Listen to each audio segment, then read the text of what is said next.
हाल ही में रूस की तरफ से अनाउंसमेंट हुआ है कि उन्होंने कैंसर की वैक्सीन खोज ली है।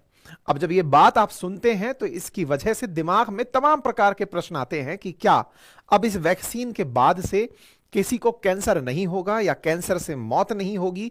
हर व्यक्ति को लगानी है कि पेशेंट को लगानी है, किस तरह से भारत में उपलब्ध होगी, दुनिया में कितने की उपलब्ध होगी, कहां कहां उपलब्ध होगी, तमाम प्रश्नों के जवाब आपको आज के सेशन में मिलने वाले हैं। तो कैंसर वैक्सीन बनाने के लिए पुतिन को बहुत सारा सादुर्भाव कि उन्होंने इस दुनिया में जो सबसे लीडिंग कॉज है लोगों की डेथ का, उसका जवाब ढूंढ लिया है।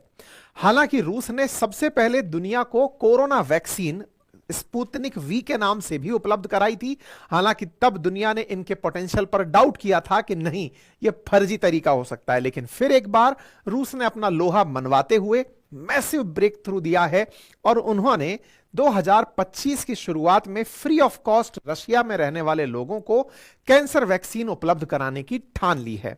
जहां दुनिया में तकनीकी का राज है और उस तकनीकी के राज में एक तरफ दुनिया के लगभग 10 देश कैंसर से लड़ने के लिए वैक्सीन बनाने की लाइन में लगे हैं, उसमें रूस ने फिर एक बार बाजी मार ली है। जहां वो एक फ्रंट पर युद्ध लड़ रहा है, वहीं दूसरी तरफ अपने देश के लोगों को जान बचाने के लिए वो निरंतर वैक्सीन पर काम कर रहा है। यही रूस को और देशों से अलग बनाता है। साथियों, रूस ने इस साल की शुरुआत में ही पुतिन के माध्यम से यह अनाउंस करवा दिया था कि हम लोग जल्दी ही कैंसर की वैक्सीन लाने वाले हैं। शायद आपको याद हो कि स्पुतनिक वी जो वैक्सीन कोरोना के लिए लाई गई थी, वो वैक्सीन भी सबसे पहले लाई गई वैक्सीन में थी।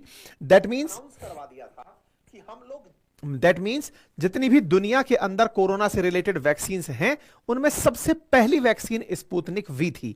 तो इस बार पुतिन ने जो जानकारी दी है, या फिर पुतिन की तरफ से जो टास ने जानकारी दी है, जो रूस की सरकारी न्यूज एजेंसी है, उन्होंने कहा है कि हम लोगों ने अब अपनी तरफ से कैंसर की वैक्सीन में बनाने में सफलता हासिल कर ली है और वो रूस के नागरिकों को फ्री ऑफ कॉस्ट उपलब्ध होगी। ये मैसेंजर आरएनए तकनीक पर आधारित वैक्सीन है और ये क्लिनिकल ट्रायल्स में सफल रही है। इसने ट्यूमर के विकास को रोक दिया है और